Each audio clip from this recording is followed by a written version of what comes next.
Hi ಎಲ್ರಿಗೂ ನಾನು ನಿಮ್ಮ Maruti from tech zone in Kannada. ಎಲ್ಲರಿಗೂ welcome back to another tech news episode 16ಗೆ ಸ್ವಾಗತ ಸುಸ್ವಾಗತ. ಬನ್ನಿ ಇವತ್ತಿನ ಟೆಕ್ ನ್ಯೂಸ್ ಬಗ್ಗೆ ಮಾತಾಡೋಣ. ಅದಕ್ಕೂ ಮುಂಚೆ ನಮ್ಮ ಚಾನಲ್ ಯಾರಾದರೂ ಹೊಸಬರು ನೋಡ್ತಾ ಇದ್ದಾರೆ ದಯವಿಟ್ಟು ಲೈಕ್ ಮಾಡ್ಕೊಳ್ಳಿ, ಶೇರ್ ಮಾಡ್ಕೊಳ್ಳಿ, ಸಬ್ಸ್ಕ್ರೈಬ್ ಆಗಿ ಅಂತ ಹೇಳ್ತೀನಿ. ಏನಕ್ಕಪ್ಪ ಹೇಳ್ತಿದೀವಿ ಅಂತಂದ್ರೆ ನಿಮಗೆ ನೆಕ್ಸ್ಟ್ ಬರ್ತಕ್ಕಂಥ ಟೆಕ್ ನ್ಯೂಸಸ್ ಹಂಗೆ ಒಳ್ಳೊಳ್ಳೆ ಅನ್ಬಾಕ್ಸಿಂಗ್ ವಿಡಿಯೋಸ್ ಎಲ್ಲವೂ ಬರ್ತಾ ಹೋಗುತ್ತೆ ನಮ್ಮ ಚಾನಲಲ್ಲಿ. ಅದಕ್ಕೋಸ್ಕರ ಸಬ್ಸ್ಕ್ರೈಬ್ ಮಾಡ್ಕೊಂಡು ಪಕ್ಕದಲ್ಲಿರ್ತಕ್ಕಂಥ ಬೆಲ್ ಐಕನ್ನ ಮರದಲ್ಲೇ ಒತ್ತಿಟ್ಕೊಳ್ಳಿ ಅಂತ ಹೇಳ್ತೀನಿ. ಬನ್ನಿ ಇವತ್ತಿನ ವಿಡಿಯೋನ ಶುರು ಮಾಡೋಣ. ಮತ್ತೆ ಇನ್ಯಾಕೆ ತಡ ಮಾಡೋದು, ಆದಷ್ಟು ಈ ವಿಡಿಯೋನ ನೋಡಿ 8 ಗಂಟೆ.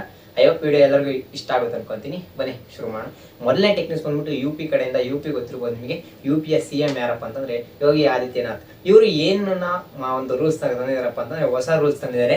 ಈ ಗೌರ್ಮೆಂಟ್ ಜಾಬ್ ಇದ್ದವರು ಸ್ಕ್ಯಾಮ್ ಮಾಡಿ ಒಂದು ಇದು ಮಾಡಿ ಎಲ್ಲ ತಗಲಾಕೊಂಡಿರ್ತಾರಲ್ವ, ಒಂದ್ ರೀತಿ ಏನಪ್ಪಾ ಅಂತಂದ್ರೆ ಕರೆಕ್ಟ್ ಎಲ್ಲ ಆಗಿ ಇದಾಗಿರ್ತಾರಲ್ಲ, ಅವರು ನೆಕ್ಸ್ಟ್ ಮತ್ತೆ ಒಂದ್ ಸ್ವಲ್ಪ ದಿನ ಇದಾಗ್ತಾರೆ, ಕೆಲಸದಿಂದ ಹೊರಗಡೆ ಹೋಗಿ ಆಮೇಲೆ ಮತ್ತೆ ಕೆಲ್ಸಕ್ಕೆ ಬಂದು ಜಾಯ್ನ್ ಆಗ್ತಾರೆ. ಅದೇ ರೀತಿ ಮಾಡೋರಿಗೆ ಇವಾಗ ಒಂದು ಹೊಸ ರೂಲ್ಸ್ ತರ್ತಿದ್ದಾರೆ. ಏನಪ್ಪಾ ರೂಲ್ಸ್ ಅಂತಂದ್ರೆ, ಈಗ ಅವ್ರು ಏನಾದ್ರು ಕರೆಕ್ಟ್ ಮಾಡಿ ಸ್ವಲ್ಪ ಇದಾದಾಗ ನೆಕ್ಸ್ಟ್ ಅವರು ಒಂದು ನೆಕ್ಸ್ಟ್ ಜನರೇಷನ್ ಇರ್ತಾರಲ್ಲ, ಅವರಿಗೆ ಗೌರ್ಮೆಂಟ್ ಜಾಬ್ ಇರೋದಿಲ್ಲ ಅಂತೆ ಅವ್ರ ಫ್ಯಾಮಿಲಿಯಲ್ಲಿ. ಆ ರೀತಿ ಒಂದು ಹೊಸ ರೂಲ್ಸ್ ನ ತರ್ತಿದಾರಂತೆ UPಯಲ್ಲಿ. ಏನೇನಾಗುತ್ತೋ ಗೊತ್ತಿಲ್ಲ, ಇದು ಎಷ್ಟು ಜನಕ್ಕೆ ಒಳ್ಳೇದಾಗುತ್ತೆ ಎಷ್ಟು ಜನಕ್ಕೆ ಕೆಟ್ಟದಾಗುತ್ತೆ ಅಂತ ಗೊತ್ತಿಲ್ಲ. ಮುಂದಿನ ಟೆಕ್ನಿಕ್ಸ್ ಬಂದ್ಬಿಟ್ಟು ಬೆಂಗಳೂರಲ್ಲಿ ಒಬ್ರು ಬ್ರೀಡರ್ ಅಂದ್ರೆ ಡಾಗ್ಸ್ ಎಲ್ಲ ಬ್ರೀಡಿಂಗ್ ಮಾಡ್ತಾರಲ್ಲ, ಅವ್ರು ಏನ್ ಮಾಡ್ಯಾರಪ್ಪ, ಒಂದು ನಾಯಿ ತಾಣಿದಾರೆ. ಎಷ್ಟು ಕೋಟಿ ತಾಣಿದಾರೆ ಅಂದ್ರೆ ಬರೋಬ್ಬರಿ 50 ಕೋಟಿ ನಾಯಿನ ಪರ್ಚೇಸ್ ಮಾಡಿರಂತೆ. 50 ಕೋಟಿ ಕೊಟ್ಟು ನಾಯಿನ ಪರ್ಚೇಸ್ ಮಾಡಿದ್ದಾರೆ. ಅದು ಇಂಪೋರ್ಟ್ ಮಾಡ್ಕೊಂಡಿರೋದು ಬೇರೆ ದೇಶದಿಂದ. ಇಷ್ಟೊಂದು ದುಡ್ಡು ನಮ್ಮ ಹತ್ರ ಇದ್ದಿರಂತೂ ಬೇರೆ ಲೆವೆಲ್ ಇರೋದು. ಏನೋ ಒಂದು ಮಾಡ್ತಿದ್ವಿ ಒಂದ್ ಕಡೆ, ಆದ್ರೆ ಒಂದು ನಾಯಿದು ಫ್ಯಾನ್ ಬೇಸ್ ಹಂಗಿರುತ್ತೆ ಅಂತ ಕಳ್ತೀವಿ. ಏನೋ ಒಂಥರ ಲವ್ ಅಂಡ್ ಕನ್ಸರ್ನ್ ಇರ್ಬೋದು, ಅವ್ರಿಗೊಂಥರ ಫ್ಯಾಷನ್ ಅನ್ಸುತ್ತೆ. ಓಕೆ, ಈ ಒಂದು ನಾಯಿಗೆ ಫ್ಯಾಷನ್ ಕಳಿಸೋದಕ್ಕಂದ್ರೆ ಒಂದು ಶೋ ಕಳಿಸ್ಬೇಕಂದ್ರೆ ಅವರು ಅರೌಂಡ್ 25K ಚಾರ್ಜ್ ಮಾಡ್ತಾರಂತೆ ಒಂದ್ಸತಿ ಒಂದು ಶೋ ಕಳ್ಸಕ್ಕೆ. ಯಾರಿಗೊತ್ತು 1 ಅವರ್ ಆಗ್ಬೋದು, 2 ಅವರ್ಸ್ ಅಷ್ಟಕ್ಕೆ ಶೋಗೆ ಹೆಚ್ಚು ಕಮ್ಮಿ 25,000 ಕೊಡ್ಬೇಕಂತ ನಾಯಿ ನೋಡೋದಕ್ಕೆ ಭಾಳ ಚೆನ್ನಾಗೈತಿ. ಅಷ್ಟಕ್ಕೊಂದು ಪ್ರೈಸ್ ಜಾಸ್ತಿ ಆಯ್ತು ಅಂತ ಹೇಳ್ಬೋದು. ಅಷ್ಟು ಬಿಟ್ರೆ ಇನ್ನೇನೋ ನೋಡೋಕ್ಕಾಗಿಲ್ಲ. ಬನ್ನಿ ಮುಂದಿನ ಟೆಕ್ನಿಕ್ಸ್ ಬಗ್ಗೆ ಮಾತಾಡೋಣ. ನೆಕ್ಸ್ಟ್ ಟೆಕ್ನಿಕ್ಸ್ ಬಂದ್ಬಿಟ್ಟು ವರ್ಲ್ಡ್ಸ್ ಲಾರ್ಜೆಸ್ಟ್ ಕ್ಯಾಮ್ರಾ. ನಾವೆಲ್ಲ ನೋಡಿದೀವ, ನಾವು ಆಲ್ಮೋಸ್ಟ್ 200 MP ಕ್ಯಾಮ್ರಾ ತನಕ ಎಷ್ಟು ದೊಡ್ಡ ಕ್ಯಾಮ್ರಾ ಅಂತ ನೋಡಿದೀವಿ. ಕ್ಯಾಮ್ರಾಗಳೆಲ್ಲ ಇನ್ನೇನು 12 MP ಎಲ್ಲ ಇರ್ತವೆ, ಒಳ್ಳೊಳ್ಳೆ ಕ್ಯಾಮ್ರಾಸು ಹಂಗಿರ್ತವೆ. ಆದರೆ ಇಲ್ಲಿ ಎಷ್ಟು ದೊಡ್ಡ ಕ್ಯಾಮ್ರಾ ಅಂತಂದ್ರೆ 3200 MP ಕ್ಯಾಮ್ರಾ ಬರ್ತೈತಂತೆ. ಆ ಕ್ಯಾಮ್ರಾ ಏನಕ್ಕೆ ಯೂಸ್ ಆಗುತ್ತೆ ಅಂತಂದ್ರೆ, ನಿಮ್ಗೆಲ್ಲ ಗೊತ್ತಿರ್ಬೋದು, ಬಾಹ್ಯಾಕಾಶ ನೋಡ್ಬೋದು ಅಂತ. ಬಾಹ್ಯಾಕಾಶದಲ್ಲಿ ಕೆಲವೊಂದು ಸ್ಟಾರ್ಸ್ ಇರ್ತಾವಲ್ಲ, ಸ್ಟಾರ್ಸು ಹಂಗೆ ಕೆಲವೊಂದು ಗ್ರಹ, ಆ ಫೋಟೋನ ಕ್ಲಿಕ್ ಮಾಡಿ ಇನ್ ಡೆಪ್ತ್ ಆಗಿ ಅದ್ರ ಬಗ್ಗೆ ಸ್ಟಡಿ ಮಾಡೋದಕ್ಕೋಸ್ಕರ ಈ ಕ್ಯಾಮ್ರಾ ಕಂಡುಹಿಡಿದಿದ್ದಾರಂತೆ. ಆ ಕ್ಯಾಮ್ರಾದಿಂದ ಎಷ್ಟು ಕ್ವಾಲಿಟಿ ಬರುತ್ತಂತ ನಾನಂತೂ ಎಕ್ಸ್ಪೆಕ್ಟ್ ಮಾಡಿಲ್ಲ. ನೋಡ್ಬೇಕು ಆ ಕ್ವಾಲಿಟಿನ. ಫೋಟೋಸ್ ಎಲ್ಲ ಲೀಕ್ಸ್ ಆಗಿ ಸಿಕ್ತು ಅಂದ್ರೆ ಆ ಕ್ವಾಲಿಟಿ ಏನಿರುತ್ತೆ, ಆ ಕ್ಯಾಮ್ರಾ ಯಾವ ರೀತಿ ಫೋಟೋ ತೆಗೆದಿದೆ ಅಂತ ಚೆಕ್ ಮಾಡ್ಬೇಕು. ಅಷ್ಟು ದೊಡ್ಡ ಕ್ಯಾಮ್ರಾ ಹೆಂಗೆ ಅವ್ರು ಹ್ಯಾಂಡಲ್ ಮಾಡ್ತಾರಂತ ನನಗೂ ಗೊತ್ತಿಲ್ಲ. ಏನು ರೀತಿ ಪ್ರೊಸೆಸ್ ಆಗುತ್ತೆ ಆ ಫೋಟೋಸ್ ಅಂದರೆ ಭಾರಿ ಡಿಫ್ರೆಂಟ್ ಅಂತಲೇ ಹೇಳ್ಬೋದು. ಯಾಕಂತಂದ್ರೆ ಅಷ್ಟು ದೊಡ್ಡ ಕ್ಯಾಮ್ರಾ ಇಲ್ಲಿವರೆಗೂ ಯಾರು ನೋಡಿಲ್ಲ ಅಂತಲೇ ಹೇಳ್ಬೋದು. ಒಂದು ರೀತಿ ಟೆಕ್ನಾಲಜಿ ಎಲ್ಲಿವರೆಗೂ ಬೆಳೀತಿದೆ ಅಂತಲೇ ಹೇಳ್ಬೋದು ಇದ್ರ ಪ್ರಕಾರ. ಮುಂದಿನ ಟೆಕ್ನಿಕ್ಸ್ ಬಂದ್ಬಿಟ್ಟು ಜಿಯೋ ಹಾಟ್ಸ್ಟಾರ್. ನಿಮ್ಗೆ ಎಲ್ಲರಿಗೂ ಗೊತ್ತಿರ್ತಕ್ಕಂಥದ್ದೇ. ಮುಂದಿನ ಟೆಕ್ನಿಕ್ಸ್ ಜಿಯೋ ಹಾಟ್ಸ್ಟಾರ್. ಏನು ಟೆಕ್ನಿಕ್ಸ್ ಗುರು ಏನು ಮಾತಾಡ್ತಿದ್ಯಾ ಅಂತ. ಜಿಯೋ ಹಾಟ್ಸ್ಟಾರ್ ಎಲ್ಲರಿಗೂ ಫ್ರೀ ಸಿಗುತ್ತೆ ಅಂತ ಹೇಳ್ತಿದ್ಯಾ? ಇಲ್ಲ, ಜಿಯೋ ಹಾಟ್ಸ್ಟಾರ್ ಫ್ರೀಯಾಗಿ ಸಿಗಲ್ಲ. ಇಲ್ಲಿ ಏನಪ್ಪ ಮಾಡ್ತಿದ್ದಾರೆ, ಜಿಯೋ ಹಾಟ್ಸ್ಟಾರು ಬಂದ್ಮೇಲೆ ಇವರು ಅದಕ್ಕೆ ಸಬ್ಸ್ಕ್ರಿಪ್ಷನ್ ಎಲ್ಲ ತಂದ್ರಲ್ಲ, ಹಂಗಾಗಿ ಇವರು ಒಂದು ಜಿಯೋದು ಯೂಟ್ಯೂಬ್ ಚಾನಲ್ ಇರುತ್ತೆ. ಆ ಚಾನಲಲ್ಲಿ ಇರ್ತಕ್ಕಂಥ ವೆಬ್ ಸೀರೀಸು, ಹಂಗೆ ಕೆಲವೊಂದು ಮೂವೀಸು ಅವೆಲ್ಲ ಇರ್ತಾವಲ್ಲ, ಅವೆಲ್ಲ ಹೋಗ್ಬಿಡುತ್ತೆ, ಅಂದರೆ ಡಿಲೀಟ್ ಮಾಡ್ತಾರೆ ಅಂತಲೇ ಹೇಳ್ಬೋದು.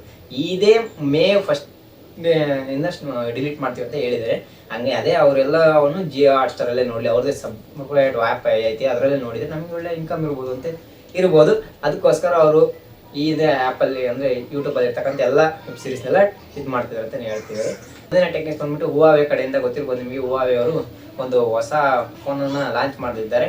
ಯಾವುದಪ್ಪ ಅಂತಂದರೆ, ಈ ಒಂದು ಫೋಲ್ಡಬಲಲ್ಲಿ ಫ್ಲಿಪ್ ಫೋನ್ ಅಂತ ಮಾಡಿದ್ದಾರೆ. ದೊಡ್ಡ ಅಗಲವಾಗಿರುತ್ತೆ ಸೈಜ್, ನೋಡೋದಕ್ಕೆ ಒಂಥರ ಡಿಫ್ರೆಂಟ್ ಆಗೈತೆ. ಈ ಫೋನ್ ಒಳ್ಳೆ ಇಂಟ್ರೆಸ್ಟಿಂಗ್ ಆಗೈತೆ ಅಂತ ಹೇಳ್ಬೋದು. ಇದ್ರ ಡಿಸೈನು ಒಂದು ರೀತಿ ಡಿಫ್ರೆಂಟ್ ಲುಕ್ ಅಂತ ಹೇಳ್ಬೋದು. ಇದು ನಮ್ಮ ಇಂಡಿಯಾದಲ್ಲಿ ಲಾಂಚ್ ಆದರೆ ಒಂದು ರೀತಿ ಸಖತ್ತಾಗಿರುತ್ತೆ ಅಂತ ಹೇಳ್ಬೋದು. ಯಾಕಂದರೆ ಫೋಲ್ಡಬಲ್ ವಿತ್ ಫ್ಲಿಪ್ ಅಂತ ಹೇಳ್ಬೋದು. ಒಂದು ರೀತಿ ಡಿಫ್ರೆಂಟ್ ಆಗೈತೆ, ಅದು ಎರಡು ಮಿಕ್ಸಿಂಗ್ ಆಗೈತೆ ಅಂತ ಹೇಳ್ಬೋದು. ನೋಡ್ಬೇಕು ಹೆಂಗಿರುತ್ತೆ ಅಂಕತೆ ಅಂತೇಳಿ. ಇನ್ನು ಮುಂದಿನ ಟೆಕ್ನಿಕ್ಸ್ ಬಂದ್ಬಿಟ್ಟು ಏಸರ್ ಕಡೆಯಿಂದ. ಏಸರ್ ಅವರು ಏನಪ್ಪ ಲಾಂಚ್ ಮಾಡ್ತಿದ್ದಾರೆ ಅಂದರೆ, ಇವರು ಇಷ್ಟು ದಿನ ಮೊಬೈಲ್ ಇಂಡಸ್ಟ್ರಿಗೆ ಬಂದಿರಲಿಲ್ಲ, ಸ್ವಲ್ಪ ಭಾಳ ದಿನ ಆಯಿತು. ಈಗ ಈ ವರ್ಷ ಮೊಬೈಲ್ ಇಂಡಸ್ಟ್ರಿಗೆ ಎಂಟ್ರಿ ಆಗ್ತಿದ್ದಾರೆ. ಅಂದರೆ ಭಾಳ ಹಿಂದೆ ವರ್ಷದಲ್ಲಿ ಇವರು ಮೊಬೈಲ್ಸ್ ಎಲ್ಲ ಇದು ಮಾಡ್ತಿದ್ದಾರಂತೆ. ಬಟ್ ಇವಾಗ ಎಂಟ್ರಿ ಆಗಿದ್ದಾರೆ. 2 ಫೋನನ್ನು ಲಾಂಚ್ ಮಾಡ್ತಿದ್ದಾರೆ. ಅದರಲ್ಲೂ ಏಸರ್ ಅವರು 2 ಫೋನು ನೋಡ್ತಿರ್ಬೋದು. 2 ಫೋನ್ ಒಂಥರ ಬೇಸಿಕ್ ಫೋನ್ ಇದ್ದಂಗೆ ಇದಾವೆ, ಅಂದರೆ 10,000 ಬಡ್ಜೆಟ್ ಒಳಗಡೆ ಇದ್ದಂಗೆ ಫೋನು. ಎಷ್ಟು ಪ್ರೈಸಿಗೆ ಲಾಂಚ್ ಮಾಡ್ತಾರೆ, ಏನು ಇರುತ್ತೆ ಸ್ಪೆಸಿಫಿಕೇಶನ್ಸ್ ಏನು ಗೊತ್ತಿಲ್ಲ. ಬಟ್ ಈ ಫೋನ್ಸ್ನ ಒಂದು ಬ್ಯಾಕ್ ಪ್ಯಾನಲ್ ಇಮೇಜಸ್ ಮಾತ್ರ ಸಿಕ್ಕಿದೆ ಅಷ್ಟು ಲೀಕ್ಸು. ನೋಡಿ ಹೆಂಗಿರುತ್ತೆ ಅಂತ. ಮಾರ್ಚ್ 25ನೇ ತಾರೀಕು, ಇನ್ನೊಂದು 2 ದಿನದಲ್ಲಿ ಈ ಫೋನ್ಸ್ ಲಾಂಚ್ ಆಗುತ್ತೆ. ಇದು ಅಮೆಝಾನಲ್ಲಿ ಸೇಲಿಗಿರುತ್ತಂತೆ. ನೋಡಿ, ಯಾರಾದರೂ ಇಂಟ್ರೆಸ್ಟ್ ಇದ್ರೆ ಪರ್ಚೇಸ್ ಮಾಡಿ. ಸದ್ಯಕ್ಕಂತ ಯಾರು ಪರ್ಚೇಸ್ ಮಾಡಕ್ಕೆ ಹೋಗ್ಬೇಡಿ ಅಂತ ಹೇಳ್ತೀನಿ. ಯಾಕಪ್ಪ ಅಂತಂದರೆ ಅದ್ರ ಬಗ್ಗೆ ಎಲ್ಲ ತಿಳ್ಕೊಂಡು ರಿವ್ಯೂಸ್ ಎಲ್ಲ ನೋಡಿ ಪರ್ಚೇಸ್ ಮಾಡಿ. ನೋಡೋಣ, ಆದಷ್ಟು ನಾನು ರಿವ್ಯೂ ಮಾಡೋದಕ್ಕೆ ಟ್ರೈ ಮಾಡ್ತೀನಿ ಹೆಂಗಿರುತ್ತೆ ಫೋನ್ ಅಂತೆಲ್ಲ. ನಾನು ಇನ್ನು ನೆಕ್ಸ್ಟ್ ಟೆಕ್ನಿಕ್ಸ್ ಬಂದ್ಬಿಟ್ಟು nothing with royal Challengers Bengaluru. RCB ನಿಮ್ಗೆಲ್ಲರೂ ಗೊತ್ತಿರ್ಬೋದು, ನಿನ್ನೆ ತಾನೇ ಒಂದು ಮ್ಯಾಚ್ ನಡೀತು. ಮ್ಯಾಚ್ ಅಲ್ಲಿ RCB ಅವರು ಭರ್ಜರಿ ಜಯಗಳಿಸಿರಂತಾನೆ ಹೇಳ್ಬೋದು. ಅದೇ ರೀತಿ ಈಗ ಅವರು ಒಂದು ಕೊಲಾಬ್ರೇಷನ್ ಆಗಿದ್ದಾರೆ. ಯಾರಪ್ಪ ಅಂದ್ರೆ ನಥಿಂಗ್ ಫೋನ್ ಅವರು ರಾಯಲ್ ಚಾಲೆಂಜರ್ಸ್ ಜೊತೆಗೆ ಕೊಲಾಬ್ರೇಷನ್ ಆಗಿದ್ದಾರೆ. ಅವರ ಒಂದು ನಥಿಂಗ್ಸ್ ಲೋಗನ ಕೊಲಾಬ್ರೇಟ್ ಆಗಿ ಅವರ ಒಂದು RCB ಜರ್ಸಿ ಮತ್ತೆ ಅವರ ಒಂದು ಆಕ್ಸೆಸರೀಸ್ ಇರ್ತಲ್ಲ, ಮೇನ್ ಆಕ್ಸೆಸರೀಸ್ಗೆಲ್ಲ ಅವರು ನಥಿಂಗ್ ಲೋಗನ ಆ್ಯಡ್ ಮಾಡೋದಕ್ಕೆ ಒಂದು ಫ್ರಾಂಚೈಸಿ ಆದರೆ ಅವರು ಒಂದು ಹೊಸ ಕ್ರಿಕೆಟ್ ಇದಕ್ಕೆ ಯುಗಕ್ಕೆ ಎಂಟ್ರಿ ಕೊಟ್ಟಿದ್ದಾರೆ ಅಂತಲೇ ಹೇಳ್ಬೋದು. ಮುಂಬೈ ಬೇಸ್ಡ್ ಟೆಕ್ನಾಲಜಿ ಅಂದರೆ ಬೇರೆ ದೇಶ ಟೆಕ್ನಾಲಜಿನೇ ನಥಿಂಗ್ ಕಂಪನಿ, ಬಟ್ ಇದು ಒಂದು ಒಳ್ಳೆ ಯೂನಿಕ್ ಟೆಕ್ನಾಲಜಿ ಇರೋದ್ರಿಂದ ಅವರು ಒಂದು ಪ್ರಮೋಷನ್ಗೋಸ್ಕರ ಈ ಒಂದು ಜರ್ಸಿ ಮೇಲೆ ಅದಕ್ಕೆಲ್ಲ ಲೋಗೋನ ಆ್ಯಡ್ ಮಾಡೋದಕ್ಕೆ ಒಂದು ಪಾರ್ಟ್ನರ್ಶಿಪ್ನ ಇದು ಮಾಡ್ಕೊಂಡು ಕೊಲಾಬ್ರೇಷನ್ ಮಾಡ್ಕೊಂಡು ಅಂತ ಹೇಳ್ಬೋದು. ಇನ್ನು ಮುಂದಿನ ಟೆಕ್ನಿಕ್ಸ್ ಬಂದ್ಬಿಟ್ಟು ಐಫೋನ್ ಕಡೆಯಿಂದ iPhone 17 ಸ್ಪೆಸಿಫಿಕೇಶನ್ಸ್ ಲೀಕ್ ಆಗಿದ್ದಾವೆ. ಅಂದರೆ ಮೇನ್ ಸ್ಪೆಸಿಫಿಕ್ಕು ಮತ್ತು ಸ್ವಲ್ಪ ಲಾಂಚ್ ಡೇಟು ಇದೇ ಸೆಪ್ಟೆಂಬರ್ 20-25ಕ್ಕೆ ಈ ಫೋನ್ ಬರಲಿದೆ ಅಂತ ಹೇಳಿದರೆ ಸೆಕೆಂಡ್ ಹಾಫಲ್ಲಿ. ಗೊತ್ತಿಲ್ಲ ಏನಾಗುತ್ತೆ ಅಂತ, ತಡ್ಕೊಟ್ರೆ ಬರುತ್ತೆ ಅನ್ಸುತ್ತೆ, ನೋಡ್ಬೇಕು ಹೆಂಗಿರುತ್ತೆ ಅಂತ. ಈ ಫೋನ್ ಬಂದ್ಬಿಟ್ಟು ಸೇಮ್ ಗೂಗಲ್ ಪಿಕ್ಸೆಲ್ 9 ಸೀರೀಸ್ ಏನಿರುತ್ತೆ ಅದೇ ಥರ ಇರ್ಬೋದು ಅಂತ ಎಲ್ಲ ಲೀಕ್ಸ್ ಇಮೇಜಸ್ ಎಲ್ಲ ಇದ್ದಾವೆ. ನೋಡಬೇಕು. ಇದರಲ್ಲಿ ದೊಡ್ಡ ಡಿಸ್ಪ್ಲೇ ಎಲ್ಲ ಡಿಸ್ಪ್ಲೇ ಇರುತ್ತಂತೆ. 120 Hz ರಿಫ್ರೆಶ್ ರೇಟ್. ಯಾವುದೇ ಐಫೋನಲ್ಲೂ 90 Hz 60 Hz ಮೇಲೆ ದಾಟೇ ಇರಲಿಲ್ಲ. ಇದರಲ್ಲಿ 120 Hz ರಿಫ್ರೆಶ್ ರೇಟ್ನ ಇರ್ತದೆ ಅಂತ ಹೇಳ್ತಿದ್ದಾರೆ. ಇನ್ನು ಕ್ಯಾಮ್ರಾ ಮಾತ್ರ ವೆರಿ ಇಂಪ್ರೂವ್ ಮಾಡಿದೀವಿ ಅಂತ ಹೇಳ್ತಿದಾರಂತೆ. ಗೊತ್ತಿಲ್ಲ, ಇದು ಅಫಿಷಿಯಲ್ ಯಾವುದೇ ಲೀಕ್ಸ್ ಬಂದಿಲ್ಲ, ಹಿಂಗೆ ರೂಮರ್ಸ್ ಪ್ರಕಾರ ಓಡಾಡ್ತಿರೋದು ಲೀಕ್ಸ್. ಇದು ನೋಡ್ಬೇಕು ಏನೇನು ಕತೆ ಆಗುತ್ತೆ ಅಂತೆಲ್ಲ. ಒಳ್ಳೆ ಚೆನ್ನಾಗಿದ್ರೆ ಇನ್ನೂ ಸಖತ್ತಾಗಿರುತ್ತೆ ಅಂತ ಹೇಳ್ಬೋದು. ಈ ಕ್ಯಾಮ್ರಾ ಮೇಲೆ ಚೆನ್ನಾಗಿರೋ ಫೋನು ಬೇರೆ ಸಖತ್ ಇಂಪ್ರೂವ್ಮೆಂಟ್ಸ್ ಇರುತ್ತೆ. ನೋಡಿ, ಐ ಹೋಪ್ ಈ ವಿಡಿಯೋ ಎಲ್ಲರಿಗೂ ಇಲ್ಲಿವರೆಗೂ ಇಷ್ಟ ಆಗಿದೆ ಅನ್ಕೊತೀನಿ. ಯಾರಾದರೂ ಇಲ್ಲಿ ಗಂಟೆ ನೋಡ್ತಿದ್ರೆ 8 ಗಂಟೆ ನೋಡಿದ್ರೆ ದಯವಿಟ್ಟು ಸಬ್ಸ್ಕ್ರೈಬ್ ಮಾಡಿ, ಫಾಲೋ ಮಾಡಿ, ಶೇರ್ ಮಾಡಿ ಅಂತ ಹೇಳ್ತೀನಿ. ಎಲ್ಲ ನಮ್ಮ ಅಫಿಷಿಯಲ್ ಈ ಯೂಟ್ಯೂಬು ಮತ್ತು ಫೇಸ್ಬುಕ್ ಎಲ್ಲದರವು ಲಿಂಕ್ಸ್ ಡಿಸ್ಕ್ರಿಪ್ಷನಲ್ಲಿ ಇರುತ್ತೆ, ದಯವಿಟ್ಟು ಫಾಲೋ ಮಾಡ್ಕೊಳ್ಳಿ. ಇದೇ ರೀತಿ ಅನ್ಬಾಕ್ಸಿಂಗ್ ಕಂಟೆಂಟ್ಸ್ ನಮ್ಮ ಚಾನಲ್ ಬರ್ತಿರುತ್ತೆ, ಹೋಗಿ ಸಬ್ಸ್ಕ್ರೈಬ್ ಮಾಡ್ಕೊಳ್ಳಿ ಅಂತ ವಿಡಿಯೋ ಮುಗಿಸ್ತಾ ಇದ್ದೀನಿ. Okay, bye bye, see you the next video. Tata, bye bye, see you.